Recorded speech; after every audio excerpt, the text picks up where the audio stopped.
Hey everyone, this is Advocate Farheen Ansari and welcome back to the channel. Continuing the chapter 1 of Secretarial Practice, Introduction to Corporate Finance. बच्चों इसके पहले के video lecture में we understood the basic concept of corporate finance. Today we shall understand the second important long answer question, that is importance of corporate finance, which can be asked in exam for 8 marks. अब ये question को हमें attempt कैसे करना है, presentation कैसे देना है, that we will understand in today's lecture. So let's get quickly started. Now, since this can be asked in long answer, always start your answer with Roman number 1, introduction, followed by Roman number 2, meaning and definition. अब introduction, meaning and definition में क्या लिखना है? Well, we have already covered this in our previous video lecture.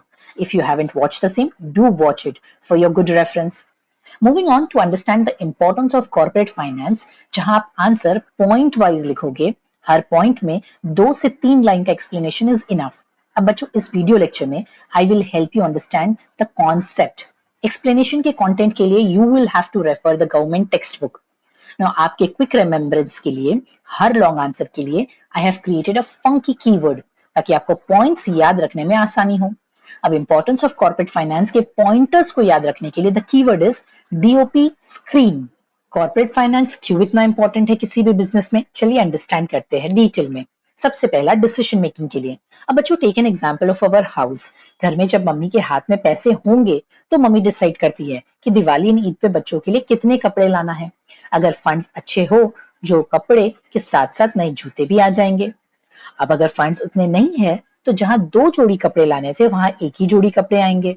बिल्कुल उसी तरह company में भी कॉर्पोरेट फाइनेंस कितना है उस बेसिस पे डिसीजन लिया जाता है.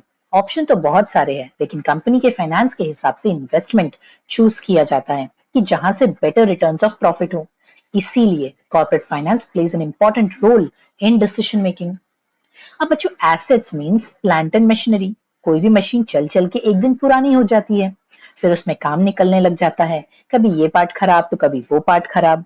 अब बार बार ओल्ड मशीन में पैसे डाल के बनाने से अच्छा है एक न्यू मशीन ले ली जाए. लेकिन न्यू मशीन लेने के लिए भी तो बहुत पैसों की जरूरत होती है. इसीलिए corporate finance is an important part in replacing an old asset with new one. Now it is very important to understand, पैसे होंगे तो ही तो शेयर होल्डर्स, डिबेंचर होल्डर्स को डिविडेंड एंड इंटरेस्ट पे किया जाएगा. Hence, corporate finance is important to pay dividend and interest. उसी तरह गवर्नमेंट को टैक्स भरना पड़ता है कंपनी को on the income that the company makes in the form of GST.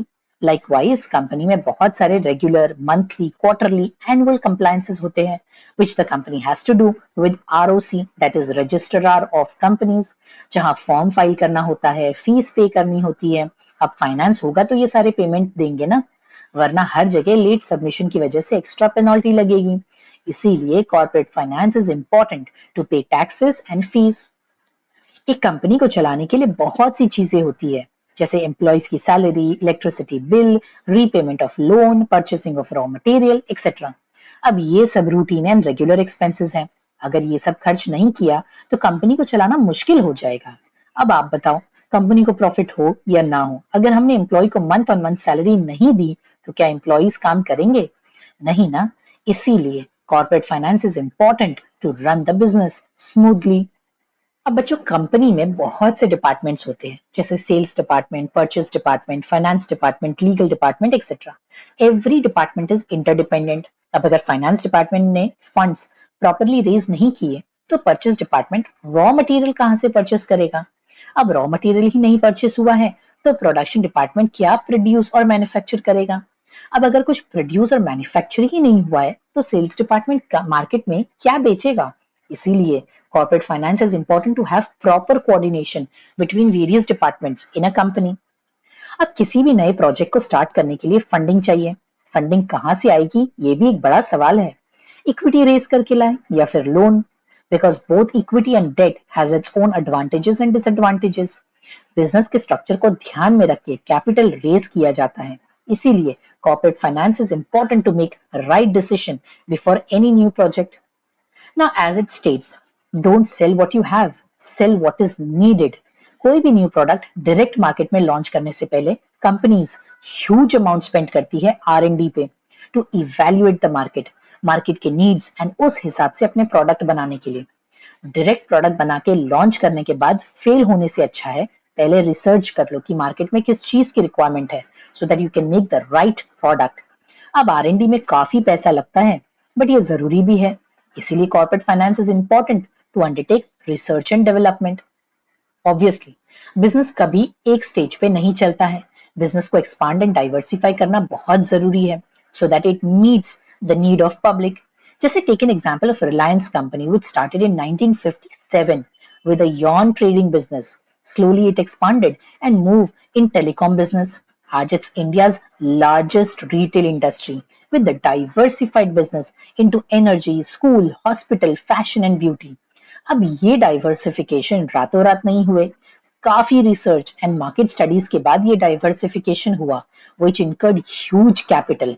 Hence, corporate finance is important for any business to expand and diversify. अब बच्चों वो डायलॉग है ना, कभी कभी नुकसान रोक लेना फायदे से बेहतर है। अब हर बिजनेस में रिस्क तो है, रिस्क को आप मिटा नहीं सकते, लेकिन मिटिगेट जरूर कर सकते हो, यानी कम कर सकते हो। अब सब अच्छा चल रहा है, लेकिन कोविड आ गया, हो गया ना काफी बिजनेस को लॉस। अब जो कंपनी में फाइनेंस नहीं थे, वो बिजनेस बंद हो गए, लोग अनएम्प्लॉयड हो गए। But companies which had good corporate finance survive the pandemic. इसीलिए finance is important to manage risk in the company. So, Bacho, this was the explanation of importance of corporate finance. Hope you've understood the same. In case of any questions, do let me know in the comments below.